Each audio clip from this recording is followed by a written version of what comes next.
Watch out. Zaza Beng sounding. Don't let the dogs them hounding. You know, say our staff represent for Zaza Beng, you know. And I make you know, say straight from Jamaica to Canada, you know. So make sure you know, support Zaza Beng channel, you know. Like, subscribe, and click the notification bell. Zaza, from your big up everywhere. No for them, I pray this guy long time, I try to keep away. I don't know now, you're there. I found the day before. Step onto a Jamaican construction site, and you might wonder, what's with all the Chinese workers? These boots on the ground, part of China's foray into the Caribbean, bringing with it Chinese loans, but also friction. These are the beginnings of a much-needed children's hospital, a gift from China, but one with strings attached. It's their contractor, up to 50% their workers, leaving many in the local industry cut out. At sites across Jamaica, it's often like that, except it's usually a loan, a big one. So they're doing a number of buildings looking very similar to that one. That has engineer Carvel Stewart speaking out. You're saying China essentially loaned money to itself to do work in another country? Well, that's what it did, because it lends you the money, and on the bottom of it, it says the beneficiary is China Harbour Engineering Company. The people who build the roads and do the projects. The people who build the road and do the project. While the infrastructure is needed, the added debt, he says, is not, especially if China's investment doesn't improve the economy in the long run. We will be seeking funds to repay those loans later on without having had the opportunity for the economy to earn from those funds. To understand who wins and who loses, we're hitting the road. Jamaica borrowed $700 million to have a Chinese state-owned firm build this toll highway. 1,000 Chinese were imported to do the work alongside Jamaicans. It's also the first pillar we see of China's strategic plan, an outlet for their labor. And it's hard for Jamaica to say no to China. A country full of dilapidated roads and a government too broke to fix them all. So locals hustle to collect money to pay for cement and do the work themselves. Important how we do it. To put it in perspective, we're heading to meet one of Jamaica's most senior statesmen. Ambassador. Good morning. How are you? Very good. Thank you Pleasure. very much. Very good to meet you. We'll get you right Richard Bernal was Jamaica's ambassador to Washington, now runs a global center at its main university. I know there are cases in other developing countries where they bring in a lot of their own workers, but in this case, the numbers are relatively small and they have been reducing over time. He dismisses concerns over who's doing the work when you consider what Jamaica is getting with the loans. One, the terms are quite generous, long repayment periods, low interest. Secondly, the Chinese are very competitive in carrying out these construction projects. And thirdly, what you find is that it comes with less conditionality than Western aid.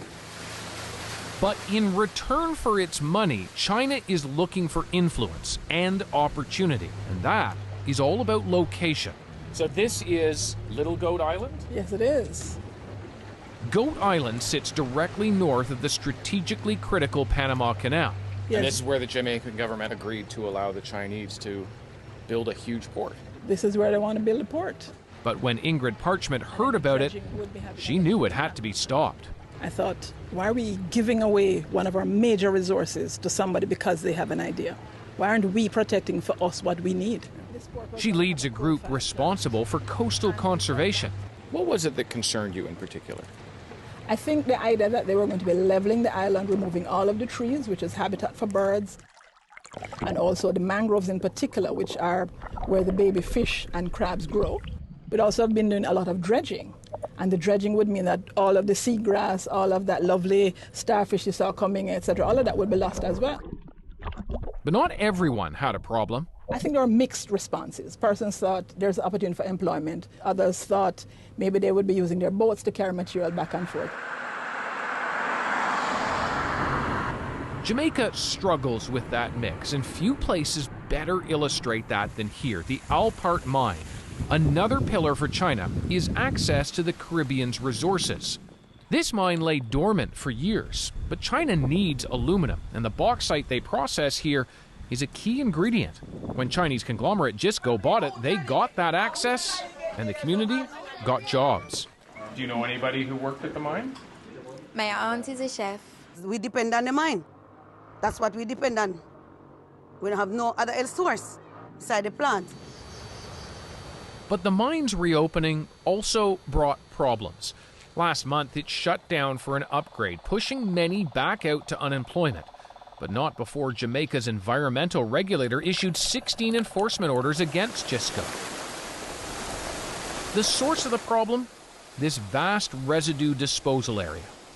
It was blamed for causing serious environmental and human health issues in the neighboring community. Actually, a mile from the mud lake, and it's really disturbing me. Are you worried for the kids like this? Of course, 100% worried. When the dust blow, sometimes it rush up our skin and all of that.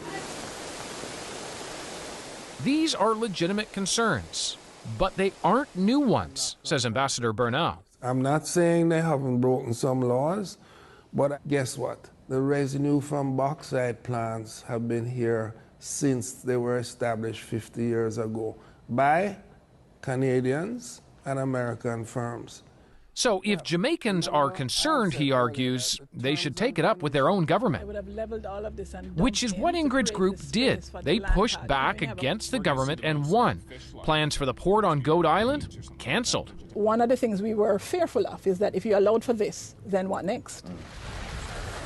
China did ultimately build Caribbean ports, just not in Jamaica. I think the big thing is trade.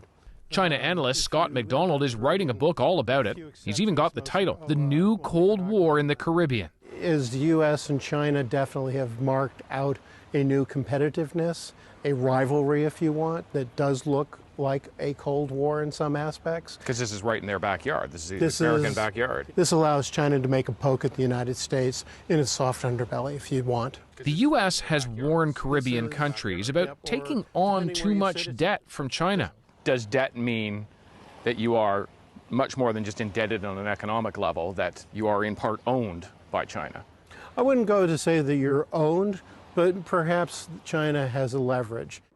China has enough sway that Jamaica's Prime Minister just visited Beijing, but soon after announced a pause in any new borrowing, shifting more towards public and private investment. Jamaicans are now among more than 4 billion people globally touched by China's involvement beyond its own borders. China is playing the long game, and it's getting closer and closer to our own shores. Make sure you support the Dan channel.